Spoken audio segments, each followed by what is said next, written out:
Hello friends, and welcome to the Grave Detective channel. Today I'm standing at the British Military Cemetery of Berlin, Second World War, located in Berlin-Charlottenburg in Germany.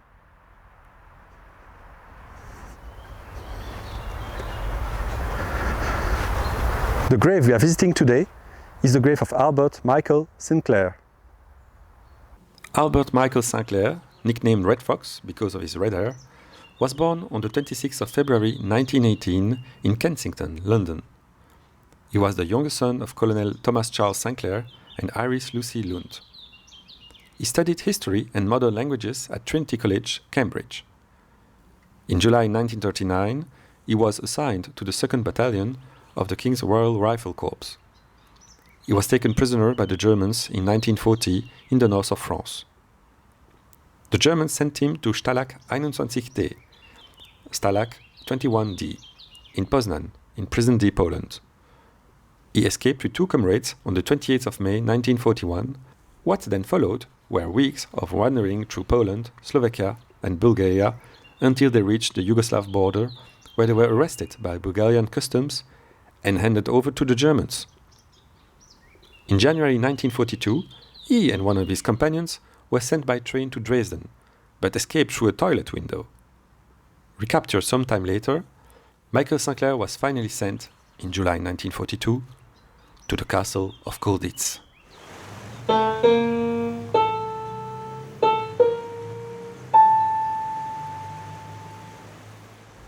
Colditz Castle is located 35 kilometers southeast of Leipzig. The current castle was primarily built in the 16th century, but the fortress history dates back to the 11th century. At the beginning of the Nazi takeover, the castle was briefly used as a concentration camp, mainly to imprison political opponents, before being converted into a sanatorium. Then, in 1939, the castle was converted once again, this time into a prisoner of war camp. This camp was designated Auflag 4C, Auflag 4C. It was a Sonderlager for officers, meaning a special camp for officers. Special in the meaning that this was a high-security camp, where the Germans gathered prisoners of war who had already attempted to escape. This came with its advantages. It essentially grouped together the most recalcitrant prisoners, and its disadvantages. It essentially grouped together escape specialists. Failed escape, certainly, but escape specialists nonetheless. Colditz received its first prisoners, Polish officers, in November 1939. Prisoners from other nations would later join them. By July 1941, there were approximately 500 officer prisoners, the vast majority of whom were French. This proportion would change through the war as some contingents were transferred to other prisoners of war camps. During the final years of the war, Colditz housed almost exclusively British and American prisoners. The Colditz fortress was also used as a camp for prominente, in other words, prisoners of war who were also celebrities, such as Giles Romilly, nephew of Winston Churchill's wife. Numerous escape attempts took place within the Colditz fortress, and all the classic escape methods were employed. Digging tunnels, disguising as German soldiers, disguising as a woman, but also less classic methods like building a glider in the castle's attics. After each escape attempt, the Germans collected as much information and equipment as possible and created a mini museum of escapes with the objective of learning from these attempts and improving the security of the camp. The prisoners were officially liberated by the American Army on the 16th of April 1945. Officially because, in reality, the Wehrmacht officers managing the castle had already secretly surrendered to the prisoners beforehand. But let's return to the year 1942 and to Michael Sinclair. Upon his arrival at Colditz in July 1942, Michael Sinclair immediately attempted to escape. He was to be taken to Leipzig for a court-martial, but escaped from the Leipzig barracks where he was being held.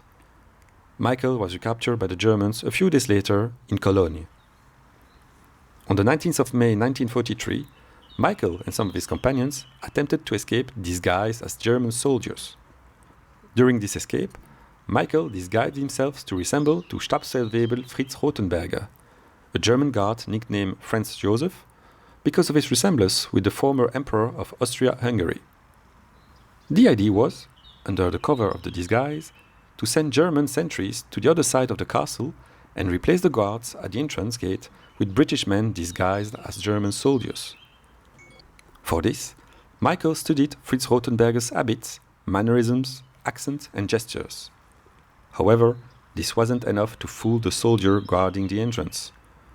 Michael, now impersonating Rothenberger, began to get agitated, alarming other German soldiers and triggering the arrival of the real Rothenberger. In the ensuing confusion, shots were fired, and Sinclair was hit. He got wounded, but survived this escape attempt.